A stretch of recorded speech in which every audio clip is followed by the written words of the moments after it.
नमस्कार प्रिय भक्तों। क्या आपने कभी मन ही मन ये प्रश्न किया है कि ईश्वर हर घर में बेटी क्यों भेजते हैं? क्या बेटी केवल एक संतान होती है या वो भगवान का कोई विशेष आशीर्वाद होती है? यदि स्वयं भगवान श्री कृष्ण इस प्रश्न का उत्तर दें तो शायद हमारा बेटियों के प्रति दृष्टिकोण हमेशा के लिए बदल जाए। आज की ये कथा श्री कृष्ण के दिव्य ज्ञान, गीता के संदेश और सनातन धर्म की परंपराओं से प्रेरित है। आइए इस आध्यात्मिक यात्रा की शुरुआत करते हैं। बहुत समय पहले हस्तिनापुर में एक दिन अर्जुन भगवान श्री कृष्ण के साथ वन में भ्रमण कर रहे थे। रास्ते में उन्होंने एक वृद्ध पिता को देखा। उसकी आंखों में आंसू थे, लेकिन चेहरे पर संतोष भी था। उसकी बेटी विवाह के बाद अपने नए घर जा रही थी। पिता उसे विदा कर रहा था। ये दृश्य देखकर अर्जुन का हृदय भावुक हो उठा। उन्होंने श्री कृष्ण से पूछा, हे माधव, ये कैसा रहस्य है? बेटी पिता के घर जन्म लेती है, वहीं पलती बढ़ती है, लेकिन एक दिन उसे अपना घर छोड़कर जाना पड़ता है। फिर भी हर पिता अपनी बेटी से सबसे अधिक प्रेम क्यों करता है? भगवान श्री कृष्ण मुस्कुराए। उन्होंने कहा, पार्थ, तुम्हारा प्रश्न केवल एक पिता का नहीं बल्कि समस्त मानव जाति का प्रश्न है। इसका उत्तर जान लोगे तो हर बेटी में देवी का स्वरूप दिखाई देगा। श्री कृष्ण बोले, जब कोई जीव अपने पूर्व जन्मों के श्रेष्ठ कर्मों का फल प्राप्त करता है तब ईश्वर उसके घर बेटी के रूप में लक्ष्मी का अंश भेजते हैं। बेटी केवल शरीर नहीं होती, वो प्रेम, करुणा, त्याग और सौभाग्य का जीवंत स्वरूप होती है।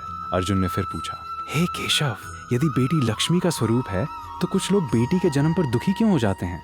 भगवान ने गंभीर स्वर में कहा, पार्थ, अज्ञान सबसे बड़ा अंधकार है।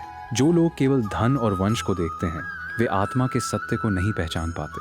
वे भूल जाते हैं कि जहाँ नारी का सम्मान होता है वहाँ देवताओं का वास होता है। फिर श्री कृष्ण ने एक कथा सुनाई। उन्होंने कहा, एक गांव में दो परिवार रहते थे। एक परिवार को पुत्र हुआ और दूसरे परिवार को पुत्री। पहला परिवार अपने पुत्र पर गर्व करता था।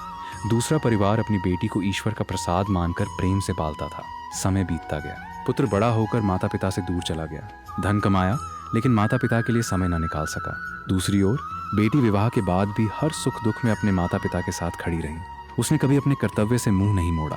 एक दिन जब दोनों परिवार कठिन समय में थे तब वही बेटी अपने माता पिता का सबसे बड़ा सहारा बनी। श्री कृष्ण बोले, देखा पार्थ, संतान का मूल्य उसके स्त्री या पुरुष होने में नहीं बल्कि उसके संस्कारों में होता है।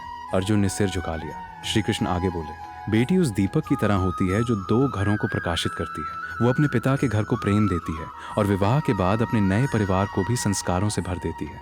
फिर श्री कृष्ण ने गीता का सार समझाते हुए कहा, जो व्यक्ति हर जीव में ईश्वर का अंश देखता है वही सच्चा ज्ञानी है। इसलिए जो अपनी बेटी में देवी का स्वरूप देखता है वो वास्तव में ईश्वर का सम्मान करता है। अर्जुन ने पूछा, हे प्रभु, क्या हर बेटी अपने माता पिता के जीवन में किसी विशेष उद्देश्य से आती है? भगवान बोले, हाँ पार्थ, कोई बेटी माता पिता को प्रेम सिखाने आती है, कोई धैर्य सिखाती है, कोई सेवा का महत्व बताती है और कोई उनके अधूरे कर्मों को पूर्ण करने का माध्यम बनती है। ईश्वर बिना कारण किसी आत्मा को किसी घर में जन्म नहीं देते। फिर श्री कृष्ण ने एक और रहस्य बताया।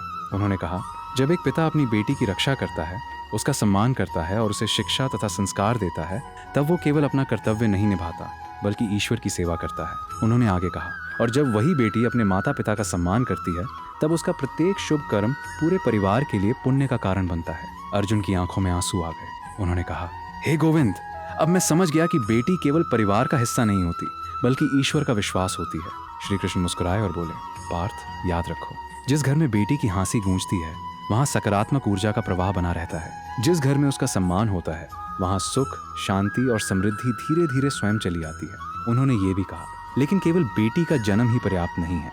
उसका सम्मान, उसकी शिक्षा, उसके सपनों का आदर और उसकी सुरक्षा, यही सच्ची पूजा है। कुछ क्षण मौन रहने के बाद श्री कृष्ण बोले, मनुष्य मंदिरों में भगवान को खोजता है लेकिन कई बार भगवान उसके घर में बेटी बनकर आ जाते हैं। जो इस सत्य को पहचान लेता है उसका जीवन धन्य हो जाता है। अर्जुन ने हाथ जोड़कर कहा, हे प्रभु, आज आपने मेरे हृदय का अज्ञान दूर कर दिया। अब मैं हर बेटी में ईश्वर की कृपा का दर्शन करूंगा। भगवान श्री कृष्ण ने अंतिम संदेश देते हुए कहा, पार्थ, संसार में सबसे बड़ा धन प्रेम है, सबसे बड़ा धर्म सम्मान है और सबसे बड़ा पुण्य नारी का आदर करना है। बेटी को कभी बोझ मत समझना।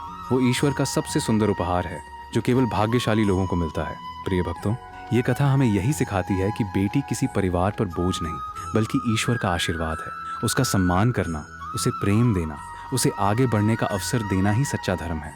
यदि आपके घर में बेटी है तो उसके रूप में ईश्वर की अमूल्य देन का सम्मान कीजिए और यदि किसी के घर बेटी का जन्म हो तो उसे पूरे हृदय से शुभकामनाएं दीजिए, क्योंकि संभव है कि उसी घर में भगवान ने अपनी कृपा भेजी हो। राधे राधे। श्री कृष्ण की कृपा आप और आपके परिवार पर सदैव बनी रहे।